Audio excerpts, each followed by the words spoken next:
ಇವತ್ತಿನ party rounds ನ ಮೊದಲ ಸ್ಟೋರಿ ರಾಜ್ಯ ಬಿಜೆಪಿಯಲ್ಲಿ ಏನಾಗ್ತಾ ಇದೆ ಅನ್ನೋದ್ರ ಬಗ್ಗೆ. ರಾಜ್ಯ ಬಿಜೆಪಿಯಲ್ಲಿ ರಾಜ್ಯಾಧ್ಯಕ್ಷ ಹುದ್ದೆಗಾಗಿ ಬಣ ಬಡಿದಾಟ ನಡೀತಾ ಇದೆ. ಆ ಬಣ ಬಡಿದಾಟಕ್ಕೆ ಅಂತ್ಯ ಹಾಡೋದಕ್ಕೆ ಹೈಕಮಾಂಡ್ ಎಂಟ್ರಿ ಆಗಿದೆ. ದಿನ ಬೆಳಗಾದ್ರೆ ಬಿಜೆಪಿಯ ನಾಯಕರು ಒಬ್ಬೊಬ್ಬರಾಗಿ ಒಂದೊಂದು ಹೇಳಿಕೆಗಳನ್ನ ಕೊಡ್ತಾ ಬಡದಾಡ್ಕೊಳ್ತಾ ಇದ್ದಾರೆ. ಉಸ್ತುವಾರಿ ರಾಧಾಮೋಹನ್ ನೇತೃತ್ವದಲ್ಲಿ 3 ಸಭೆ, ಬಿಜೆಪಿ ಕಚೇರಿಯಲ್ಲಿ 3 ಮೀಟಿಂಗ್ ಆಯೋಜನೆ ಮಾಡಲಾಗಿತ್ತು. ಒಂದೇ ಅಜೆಂಡಾ. ಬಿಜೆಪಿ ರಾಜ್ಯಾಧ್ಯಕ್ಷ ಚುನಾವಣೆಯ ಬಗ್ಗೆ ಇವತ್ತು ನಿರ್ಧಾರ ಆಗುತ್ತಾ? ಎಲೆಕ್ಷನ್ ಆಗುತ್ತೋ ಸೆಲೆಕ್ಷನ್ ಆಗುತ್ತೋ? ಚುನಾವಣೆ ಬೇಡವೇ ಬೇಡ ಅಂತ ವಿಜಯೇಂದ್ರ ಬಣ ಹೇಳ್ತಾ ಇದ್ರೆ, ಚುನಾವಣೆ ಆಗಲೇಬೇಕು ಅಂತ ಯತ್ನಾಳ್ ಬಣ ಹೇಳ್ತಾ ಇದೆ. ಬಡಿದಾಟಕ್ಕೆ ಬ್ರೇಕ್ ಹಾಕ್ತಾರಾ ಉಸ್ತುವಾರಿ ಅಗರ್ವಾಲ್ ಅನ್ನೋದು ಸದ್ಯಕ್ಕಿರೋ ಪ್ರಶ್ನೆ. ಒಂದು ಕಡೆ ಯತ್ನಾಳ್ ಬಣ ಹೇಳ್ತಾ ಇದೆ ಚುನಾವಣೆ ಮಾಡಲೇಬೇಕು, ಮತ್ತೊಂದು ಕಡೆ ವಿಜಯೇಂದ್ರ ಬಣ ಹೇಳ್ತಾ ಇದೆ ಯಾವುದೇ ಕಾರಣಕ್ಕೂ ಚುನಾವಣೆ ಬೇಡವೇ ಬೇಡ, ಸೆಲೆಕ್ಷನ್ ಆಗ್ಲಿ ಎಲೆಕ್ಷನ್ ಬೇಡ ಅಂತಿದ್ದಾರೆ. ಇವತ್ತು ಸಾಲು ಸಾಲು ಸಭೆಗಳನ್ನ ನಡೆಸೋದಕ್ಕೆ ಉಸ್ತುವಾರಿ ಈಗಾಗಲೇ ಲೈನ್ ಅಪ್ ಮಾಡ್ಕೊಂಡಿದ್ದಾರೆ. ಶಾಸಕರ ಜೊತೆ ಸಭೆ ನಡೆಸಿದ್ದಾರೆ. ಏನಾಗ್ತಾ ಇದೆ ಆ ಸಭೆಯಲ್ಲಿ, ಯಾವ್ಯಾವ ವಿಷಯಗಳು ಚರ್ಚೆಗೆ ಬರ್ತಾ ಇದೆ? ಮುಖ್ಯವಾಗಿ ಈ ಬಣ ಬಡಿದಾಟ ಇದೆಯಲ್ಲ, ಆ ಬಣ ಬಡಿದಾಟ ಇವತ್ತಿಗೆ ಅಂತ್ಯ ಆಗತ್ತಾ ಅಥವಾ ತಣ್ಣಗಾಗತ್ತಾ? ಇದರ ಬಗ್ಗೆ ಈಗ ಕುತೂಹಲ ಇದೆ. ಬಿಜೆಪಿ ರಾಜ್ಯಾಧ್ಯಕ್ಷ ಸ್ಥಾನಕ್ಕೆ ಎಲೆಕ್ಷನ್ನೋ ಸೆಲೆಕ್ಷನ್ನೋ ಅನ್ನೋದು ಕೂಡ ಚರ್ಚೆಗೆ ಬರುತ್ತೆ. ಅವರವರ ಅಭಿಪ್ರಾಯ ಉಸ್ತುವಾರಿ ರಾಧಾಮೋಹನ್ ತಿಳಿದುಕೊಂಡು ಹೈಕಮಾಂಡ್ಗೆ ತಲುಪಿಸ್ತಾರೆ. ಹೈಕಮಾಂಡ್ ಈ ಬಾರಿ ಏನಾದರೂ ನಿರ್ಧಾರ ತೆಗೆದುಕೊಳ್ಳುತ್ತಾ?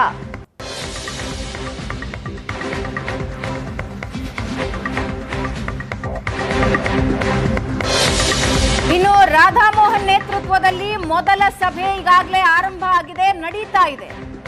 ಸಂಸದರು ಹಾಗೂ ಶಾಸಕರ ಸಭೆ ಮಾಡ್ತಾ ಇದ್ದಾರೆ ಉಸ್ತುವಾರಿ. ರಾಜ್ಯಾಧ್ಯಕ್ಷರ ಚುನಾವಣೆ ಸಂಬಂಧ ಅಭಿಪ್ರಾಯ ಸಂಗ್ರಹಿಸ್ತಾ ಇದ್ದಾರೆ. ಎಷ್ಟೆಷ್ಟು ಬಣಗಳಿವೆಯೋ ಆ ಎಲ್ಲ ಬಣಗಳ ನಾಯಕರ ಅಭಿಪ್ರಾಯ ಸಂಗ್ರಹಿಸ್ತಾ ಇದ್ದಾರೆ. ವಿಜೇಂದ್ರ ಬಣ ಒಂದು ಕಡೆ ಇದೆ, ಯತ್ನಾಳ್ ಬಣ ಒಂದು ಕಡೆ ಇದೆ, ತಟಸ್ಥ ಬಣ ಒಂದು ಕಡೆ ಇದೆ. ಈ 3 ಬಣಗಳಲ್ಲಿ ಯಾರ್ಯಾರ ಪರ ನಿಲ್ತಾರೆ? ಪ್ರಮುಖವಾಗಿ ತಟಸ್ಥ ಬಣ ಏನ್ ಹೇಳುತ್ತೆ ಅನ್ನೋದು ಇಂಟ್ರೆಸ್ಟಿಂಗ್ ವಿಷಯ. ಸದ್ಯಕ್ಕೆ ಮೊದಲ ಸಭೆ ಆರಂಭ ಆಗಿದೆ, ನಡೀತಾ ಇದೆ. ಸಂಸದರು ಶಾಸಕರು ಅದರಲ್ಲಿ ಭಾಗಿಯಾಗಿದ್ದಾರೆ.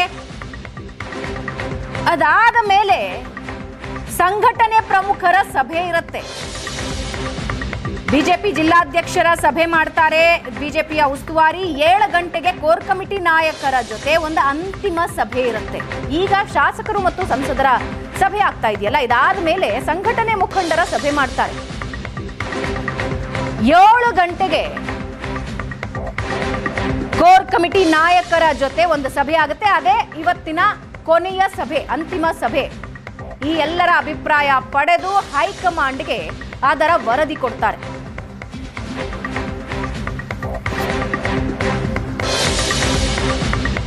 ಹಾಗಾದ್ರೆ ಮುಂದೇನು?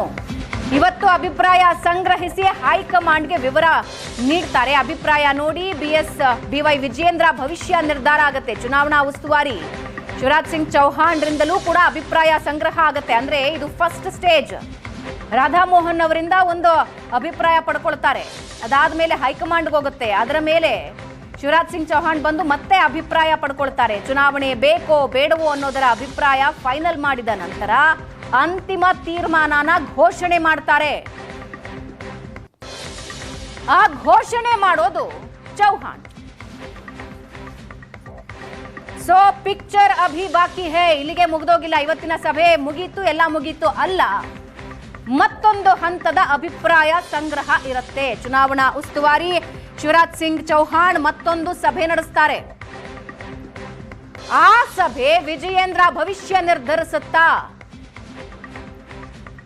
ಇವತ್ತು ಅಭಿಪ್ರಾಯ ಸಂಗ್ರಹಿಸಿ ಹೈಕಮಾಂಡ್ಗೆ ರಾಧಾಮೋಹನ್ ವಿವರಣೆ ಕೊಡ್ತಾರೆ. ಅಭಿಪ್ರಾಯ ನೋಡಿ BY ವಿಜಯೇಂದ್ರ ಭವಿಷ್ಯ ನಿರ್ಧಾರ ಆಗತ್ತೆ. ಚುನಾವಣಾ ಉಸ್ತುವಾರಿ ಶಿವರಾಜ್ ಸಿಂಗ್ ಚೌಹಾಣ್ ಬರ್ತಾರೆ, ಮತ್ತೊಂದು ಸುತ್ತಿನ ಸಭೆ ನಡೆಸ್ತಾರೆ, ಅಭಿಪ್ರಾಯಗಳನ್ನು ಪಡ್ಕೊಳ್ತಾರೆ.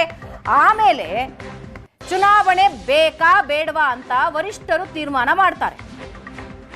ಅದರ ಘೋಷಣೆ ಶಿವರಾಜ್ ಸಿಂಗ್ ಚೌಹಾಣ್ ಮಾಡ್ತಾರೆ. ಎಲೆಕ್ಷನ್ನೋ ಸೆಲೆಕ್ಷನ್ನೋ ಅನ್ನೋದು ಆಗ ಗೊತ್ತಾಗುತ್ತೆ. ಈಗ ಮೊದಲ ಹಂತದ ಸಭೆ ಅಭಿಪ್ರಾಯ ಸಂಗ್ರಹ. ಈಗ ನಡೀತಾ ಇರೋದು ಶಾಸಕರು ಮತ್ತು ಸಂಸದರ ಮೀಟಿಂಗ್. 3 ಗಂಟೆಗೆ ನಡಿಬೇಕಾಗಿತ್ತು, ಆದರೆ ಅದೊಂಚೂರು ಪೋಸ್ಟ್ಪೋನ್ ಆಗಿ 4 ಗಂಟೆ 4:15 ಅಷ್ಟೊತ್ತಿಗೆ ಶುರು ಆಗಿದೆ. ಈಗ ಮೀಟಿಂಗ್ ನಡೀತಾ ಇದೆ.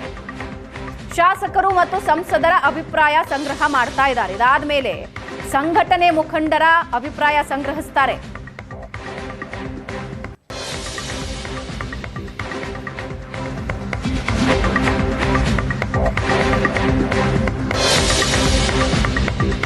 ಚುನಾವಣೆ ಬೇಕೋ ಬೇಡವೋ ಅನ್ನೋದು ಮುಂದಿನ ಹಂತದಲ್ಲಿ ಘೋಷಣೆ ಆಗುತ್ತೆ.